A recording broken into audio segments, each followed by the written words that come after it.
بسم اللہ الرحمن الرحیم صلی اللہ علیہ حبیبی محمد وآلہ و اصحابہ وسلم۔ آداب تلاوت کیا ہوتے ہیں، تلاوت کس طریقے سے آپ نے کرنی ہے۔ حضرت اکرمہ جب کلام پاک پڑھنے کے لیے کھولا کرتے تھے تو بے ہوش ہو کر گر جاتے تھے اور زبان پر جاری ہو جاتا تھا، یہ میرے رب کا کلام ہے، یہ میرے رب کا کلام ہے۔ یہ ان آداب کا اجمال ہے اور ان تفصیلات کا اختصار ہے جو مشائخ نے آداب تلاوت میں لکھے ہوئے ہیں، جس کی قدر توضیح بھی ناظرین کی خدمت میں ہم بتاتے ہیں، جن کا خلاصہ صرف یہ ہے کہ بندہ نوکر بن کر نہیں، چاہ کر بن کر نہیں، بلکہ بندہ بن کر آقا اور مالک کا کلام پڑھے۔ صوفیہ نے لکھا ہے کہ جو شخص اپنے قرات کے آداب سے قاصر سمجھتا رہے گا تو وہ قرب کے مراتب میں ترقی کرتا رہے گا، اور جو اپنے رضا اور عجب کی نگاہ سے اس کو دیکھے گا تو وہ ترقی سے دور ہوگا۔ مسواک اور وضو کے بعد کسی ایک جگہ پر اپنی نشست کو فکس کر لیں اور وہاں پر آپ قبلہ رو ہو کر بیٹھیں اور نہایت حضور قلب اور خشوع کے ساتھ اس لطف سے جو اس وقت کے مناسب ہے اس طریقے سے اس کو پڑھا جائے قرآن پاک کو، اور گویا خود حق سبحانہ اعلیٰ اسما کو کلام پاک سنا رہے ہیں۔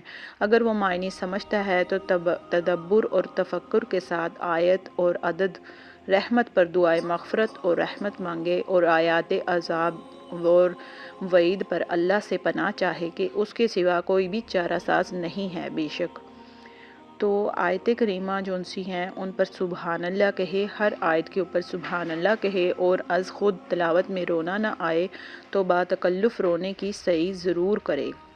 ایک آیت ہے جس کا ترجمہ ہے، کسی عاشق کے لیے سب سے زیادہ لذت کی حالت یہ ہے کہ محبوب سے اس کا گلہ ہو رہا ہو اور اس طرح کہ آنکھوں سے بارش شروع ہو۔ بس اگر یاد کرنا مقصود نہ ہو تو پڑھنے میں جلدی بالکل نہ کریں۔ کلام پاک کو رحل یا تکیہ یا کسی اونچی جگہ پر رکھیں۔ تلاوت کے درمیان کسی سے کلام نہ کریں۔ اگر کوئی ضرورت پیش آ ہی جائے تو کلام پاک بند کر کے بات کریں اور پھر اس کے بعد اعوذ پڑھ کر دوبارہ شروع کریں۔ اگر مجمع میں لوگ اپنے اپنے کاروبار میں مشغول ہیں تو آہستہ آہستہ پڑھنا افضل ہے، ورنہ آواز سے پڑھنا اولیٰ ہے۔ مشائخ نے تلاوت کے جو 6 آداب کا اظہار کیا ہے وہ میں آپ کے ساتھ ضرور شیئر کروں گی، جو کہ ظاہری آداب بھی ہوتے ہیں اور باطنی آداب بھی ان میں شامل ہیں۔ ظاہری آداب میں سب سے پہلی جو بات ہے وہ ہے غایت احترام سے باوضو اور قبلہ رو ہو کر بیٹھیں۔ پڑھنے میں جلدی نہ کریں، بالکل آہستہ اور تجوید کے ساتھ پڑھیں۔ رونے کی سعی ضرور کریں۔ آیت رحمت اور آیت عذاب کا حق ادا کریں جیسا کہ پہلے گزر چکا ہے۔ اگر ریا کا احتمال ہو یا کسی دوسرے مسلمان کی تکلیف اور حرج کا اندیشہ ہو تو اسے آہستہ پڑھیں ورنہ آواز سے۔